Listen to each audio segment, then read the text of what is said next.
hitako iza raha fitiavana atao be loatra tsy voatanisa tao tsy vita efa minapitrisa fanalavitra fa teny foana namelana raisitsika nelanelana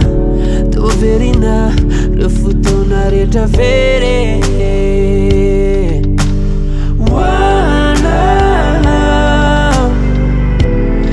once again fitiavana sy vady one folo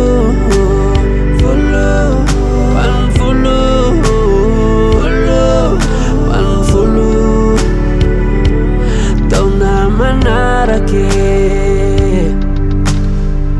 folo taona feno fifamalina tsisy nasaraka ny tanatsika rehefa mifamina na be ny lina afiainatsika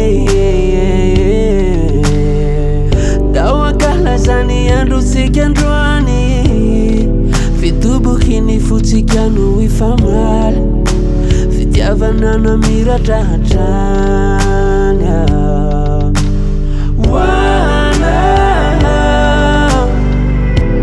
once again fitiavana sy vady